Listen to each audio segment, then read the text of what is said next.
एक forensic doctor के लिए सबसे डरावनी चीज क्या होती है? जाहिर है क्राइम सीन पर ये देखना कि कातिल बिल्कुल उसी की तरह दिखती है। डॉक्टर इस औरत को नहीं जानती, लेकिन वो औरत बिल्कुल सही नाम लेकर उसे पुकारती है। सबसे बड़ी बात, ये डॉक्टर अपने माता पिता की इकलौती संतान है, उसकी कोई बहन नहीं है। इसलिए उसने उस औरत का और अपना डीएनए टेस्ट के लिए भेजा, लेकिन उसे बताया गया कि दोनों सैंपल एक ही इंसान के हैं। एक मर्डर से शुरू होती है। एक औरत बेचैन होकर सड़क पर भटक रही थी। कुछ ही देर बाद जैसे उसने कुछ पक्का इरादा कर लिया हो, वो बंदूक लेकर एक बिल्डिंग में घुसती है। वो सीधे गार्ड को गोली मारती है और फिर ऊपर जाती है। बेचारी सेक्रेटरी भी नहीं बच पाती। लेकिन उस औरत का असली मकसद था बिल्डिंग में मौजूद साइकियाट्रिस्ट डॉक्टर बाटी को बंधक बनाना। पुलिस आ चुकी थी, लेकिन वो कुछ नहीं कर पा रहे थे। उन्हें बस चुपचाप देखना पड़ा कि वो बाटी को छत पर ले गए। इस औरत का नाम एलेडा है और वो डॉक्टर बाटी की ही मरीज है। 3 महीने पहले उसे दिमागी दौरा पड़ा था और उसे पागल खाने भेज दिया गया था। एलेडा अचानक वहाँ से भागकर बाटी को बंधक क्यों बना रही है, ये कोई नहीं जानता, लेकिन उसे बाटी को जान से मारने की कोई जल्दी नहीं थी। उसने बाटी का फोन लिया और पुलिस से कहा कि वो मीडिया को वहाँ बुलाए ताकि बाटी एक बहुत बड़ा राज खोल सके। अजीब बात है, लेकिन ये कोई बहुत बड़ी मांग नहीं थी। फिर भी डिटेक्टिव सैम बहुत नर्वस लग रहा था। उसने छत पर मौजूद स्नाइपर को मौका मिलते ही एलेडा को मार गिराने का आदेश दिया। एलेडा और भी ज्यादा भड़क रही थी। बाटी उसे बड़े प्यार से शांत करने लगा और धीरे धीरे उसने बंदूक नीचे कर ली। तभी बाटी को कुछ एहसास हुआ और वो पीछे मुड़कर स्नाइपर को गोली न चलाने के लिए चिल्लाया, लेकिन बहुत देर हो चुकी थी। स्नाइपर की गोली गलती से बाटी के कंधे पर जा लगी। इसके बाद पुलिस ने ताबड़तोड़ गोलियां चला दी। एलेडा भी वही गिर पड़ी। इस घटना के बाद बाटी को इलाज के लिए अस्पताल ले जाया गया। तभी फॉरेंसिक डॉक्टर बेका क्राइम सीन पर पहुंची। हर तरफ बस खून ही खून फैला हुआ था। उसके मन में एक अजीब सी घबराहट हो रही थी। उसके साथ ही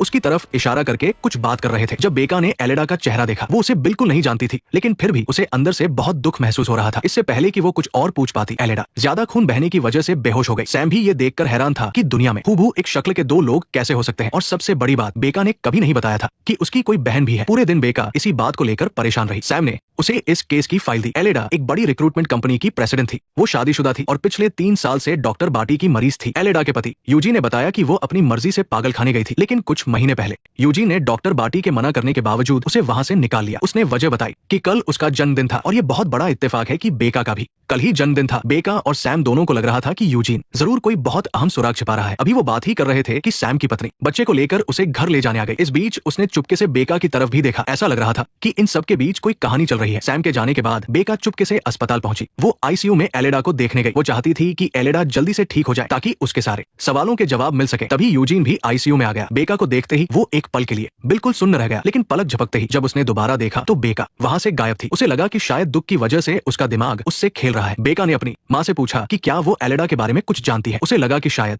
उसकी कोई जुड़वा बहन हो जिसे पालने के पैसे न होने की वजह से उसकी माँ ने किसी और को दे दिया हो। माँ को ये बात बिल्कुल बकवास लगी। वैसे भी बेका को पहले बहुत ज्यादा शराब पीने की लत थी, इसलिए माँ को लगा कि उसने फिर से पी ली है और बस तमाशा कर रही है। अब सच का पता लगाने का बस एक ही तरीका था, माँ के प्रेगनेंसी के दिनों की तस्वीरें देखना। लेकिन उसकी माँ ने इतनी छोटी सी बात मानने से भी साफ इनकार कर दिया। इससे बेका का शक और भी गहरा हो गया। उसने 3 महीने